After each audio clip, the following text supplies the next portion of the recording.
एक बार की बात है, एक राज्य था।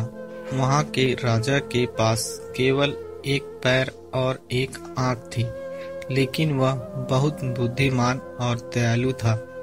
उसके राज्य में प्रत्येक व्यक्ति अपने राजा के कारण खुशी और स्वस्थ जीवन व्यतीत करते थे। एक दिन राजा महल के दालान में घूम रहा था और उसने अपने पूर्वजों के चित्रों को देखा। उसने सोचा कि एक दिन उसके बच्चे भी इसी दालान में घूमेंगे और इन चित्रों के माध्यम से सभी पूर्वजों को याद करेंगे। लेकिन राजा ने अपना चित्र नहीं बनवाया। अपनी शारीरिक अक्षमताओं के कारण उन्हें यकीन नहीं था कि उनकी पेंटिंग कैसे बनेगी। इसलिए उसने अपने और अन्य राज्यों के कई प्रसिद्ध चित्रकारों को दरबार में आमंत्रित किया। राजा ने तब घोषणा की कि वह महल में खुद का बना एक चित्र रखना चाहता है। कोई भी चित्रकार जो इसे अंजाम दे सकता है, आगे आए और मेरा चित्र बनाए। बदले में उसे पुरस्कृत किया जाएगा। सभी चित्रकार यह सोचने लगे कि राजा का केवल एक पैर और एक आँख है, उनके चित्र को बहुत सुंदर कैसे बनाया जा सकता है, यह संभव नहीं है। और यदि चित्र सुंदर नहीं हुआ तो राजा क्रोधित हो जाएगा और उन्हें दंड देगा।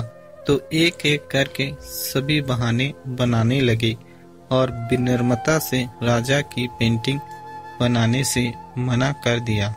लेकिन अचानक एक चित्रकार ने हाथ उठाया और कहा कि मैं आपका एक बहुत सुंदर चित्र बनाऊंगा जो आपको जरूर पसंद आएगा। राजा यह सुनकर प्रसन्न हो गया और अन्य चित्रकारों को भी उत्सुकता हुई। राजा ने उसे अनुमति दी और चित्रकार ने चित्र बनाना शुरू कर दिया। फिर चित्रकार ने चित्र को पेंट से भर दिया। अंत में बहुत समय लेने के बाद उन्होंने कहा कि चित्र तैयार है। सभी दरबारी अन्य चित्रकार और घबराए हुए थे। चित्रकार राजा के चित्र को सुंदर कैसे बना सकता है, क्योंकि राजा शारीरिक रूप से विकलांग है। क्या होगा अगर राजा को पेंटिंग पसंद नहीं आई और वह नाराज हो गया। लेकिन जब चित्रकार ने चित्र प्रस्तुत किया तो राजा सहित दरबार में सभी लोग दंग रह गए। चित्रकार ने एक चित्र बनाया जिसमें राजा घोड़े पर बैठा हुआ था, एक पैर की तरफ अपना धनुष पकड़े हुए और अपनी एक आंख बंद करके तीर को निशाना बना रहा था। राजा को यह देखकर बहुत प्रशंसा हुई कि चित्रकार ने बड़ी चतुराई से राजा की अक्षमताओं को छिपाकर एक सुंदर चित्र बनाया है।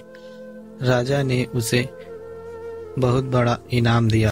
दोस्तों, इससे हमें यह जानकारी प्राप्त होती है कि हमेशा दूसरों के बारे में सकारात्मक सोचना चाहिए और उनकी कमियों को कभी कभी नज़रअंदाज कर देना चाहिए।